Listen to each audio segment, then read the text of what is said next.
ఇది ప్రజా చైతన్యం 124 సీట్లతో వైఎస్ జగన్మోహన్ రెడ్డి రెండోసారి అధికారంలోకి రాబోతున్నారని చెప్పి ఎలక్షన్స్ సర్వే రిపోర్ట్ మనకు చెబుతోంది. ఈ సర్వే రిపోర్ట్ పూర్తి డీటెయిల్స్ ఎలా ఉన్నాయో ఒకసారి చూద్దాం. ఈ ఎన్నికల్లో వైఎస్ఆర్ కాంగ్రెస్ పార్టీ 124 సీట్లు గెలుచుకుంటుందని చెప్పి ఎలక్షన్ సర్వే రిపోర్ట్ మనకి అంచనా వేస్తుంది. తెలుగుదేశం కూటమి పార్టీలన్నీ కలిపి 51 సీట్లు గెలుచుకుంటాయని కూడా ఈ రిపోర్ట్ మనకి చెప్తున్న పరిస్థితి. ఇక్కడ మన రాష్ట్రంలో కాంగ్రెస్ పార్టీకి ఎలాంటి సీట్లు రావడం లేదు. వీళ్ళు ఉత్తరాంధ్ర, కోస్తాంధ్ర, రాయలసీమ మూడు ప్రాంతాల ప్రాతిపదికన వీళ్ళు సర్వే రిపోర్ట్ ఇచ్చారు. ఉత్తరాంధ్రలో ఎన్ని సీట్లు వస్తాయి, ఏ పార్టీకి ఎలా రాబోతున్నాయి, అలా కోస్తాంధ్రలో కానీ రాయలసీమలో కానీ ఎలా ఉండబోతున్నాయి అని చెప్పి వీళ్ళు చెప్తున్నారు. ఒకసారి రీజన్ వైజ్గా మనం చూసి మాట్లాడదాం. సో ముందుగా ఉత్తరాంధ్రలో మొత్తం 34 అసెంబ్లీ స్థానాలు ఉన్నాయి. శ్రీకాకుళం, విజయనగరం, విశాఖపట్నం కలిపి. అందులో వైఎస్ఆర్ కాంగ్రెస్ పార్టీకి 20 సీట్లు వచ్చే అవకాశం ఉందని చెప్పి వీళ్ళు చెప్తున్నారు. అలాగే తెలుగుదేశం పార్టీ, కూటమి పార్టీలకి 11 సీట్లు వచ్చే ఛాన్స్ ఉందని చెప్పి ఈ సర్వే రిపోర్ట్ అంచనా వేసింది. అదేవిధంగా క్లోజ్ ఫైట్ అనేది ఉత్తరాంధ్రకు సంబంధించి క్లోజ్ ఫైట్ అనేది 3 ప్రాంతాల్లో కొనసాగుతున్నట్టు కూడా మనకు తెలుస్తుంది. క్లోజ్ ఫైట్ 3 స్థానాల్లో ఉంది. 20 స్థానాలు వైఎస్ఆర్ కాంగ్రెస్ పార్టీకి వస్తాయి, 11 స్థానాలు కూటమి పార్టీలకు వస్తాయి. ఈ 3 స్థానాలు క్లోజ్ ఫైట్ వైసీపీకి ఉంటే 23 సీట్లు అవుతాయి, లేదా టీడీపీ పార్టీకి ఉంటే 14 సీట్లు అవుతాయి.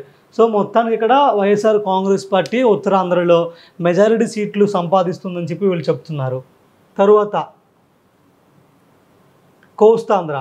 కోస్తాంధ్రకు సంబంధించి కూడా వైఎస్ఆర్ కాంగ్రెస్ పార్టీకి మొత్తం 89 సీట్లు ఉన్నాయి. కోస్తాంధ్రలో 89 సీట్లలో వైఎస్ఆర్ కాంగ్రెస్ పార్టీకి 52 సీట్లు వస్తాయని చెప్పి ఈ రిపోర్ట్ మనకు చెబుతుంది.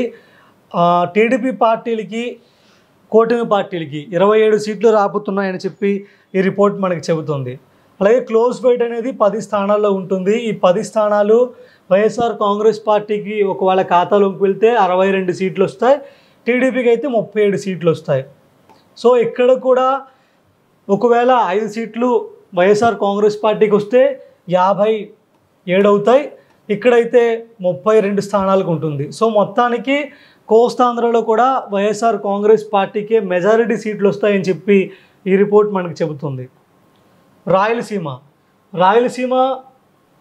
ఉన్న మొత్తం 52 అసెంబ్లీ స్థానాల్లో రాయలసీమలో వైఎస్ఆర్ కాంగ్రెస్ పార్టీకి 47 సీట్లు వస్తాయి, కూటమి పార్టీలకు 2 సీట్లు మాత్రమే వస్తాయని చెప్తుంది. మరోసారి రాయలసీమ ప్రాంతం వైఎస్ఆర్ కాంగ్రెస్ పార్టీ కంచుకోట అయినట్టుగా మనకి ఈ రిపోర్ట్ మనకి చెబుతుంది.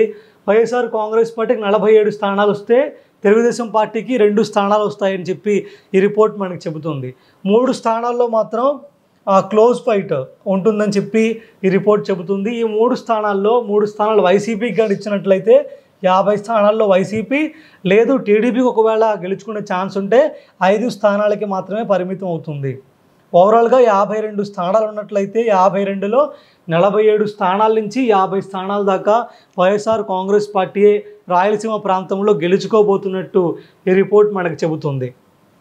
సో మొత్తంగా వైఎస్ఆర్ కాంగ్రెస్ పార్టీ 124 సీట్లు 124 సీట్లతో రెండోసారి జగన్మోహన్ రెడ్డి ముఖ్యమంత్రి అవుతారని చెప్పి ఈ రిపోర్ట్ మనకి చెబుతుంది. అదేవిధంగా ఓట్ షేర్కి సంబంధించి ఏ పార్టీకి ఓట్ షేర్ ఏ విధంగా ఉందో కూడా వీళ్ళు మనకి ఇక్కడ డీటెయిల్గా ఇచ్చారు. వైఎస్ఆర్ కాంగ్రెస్ పార్టీకి 49.50% ఈ ఎన్నికల్లో ఓట్ షేరింగ్ దక్కినట్టు వీళ్ళు రిపోర్ట్లో మనకి వెల్లడించారు. అదేవిధంగా తెలుగుదేశం లేదా కూటమి పార్టీలకు సంబంధించి 44% ఓటు శాతం వచ్చినట్టు చెబుతున్నారు. అలాగే కాంగ్రెస్ పార్టీకి 1% ఓట్ షేరింగ్ వచ్చిందని చెప్తున్నారు. అలాగే మిగతా పార్టీలన్నింటికి కలుపుకొని 2.34% ఓట్ షేర్ దక్కినట్టు చెబుతున్నారు. సో మొత్తానికి 2024 అసెంబ్లీ ఎన్నికల్లో మరోసారి జగన్మోహన్ రెడ్డి రెండోసారి ముఖ్యమంత్రిగా ప్రమాణ స్వీకారం చేస్తారు. 124 సీట్లు వైఎస్ఆర్ కాంగ్రెస్ పార్టీ విజయం సాధించబోతుందని చెప్పి మనకి ఎలక్షన్స్ సర్వే మనకి వెల్లడించడం జరిగింది. Thank you.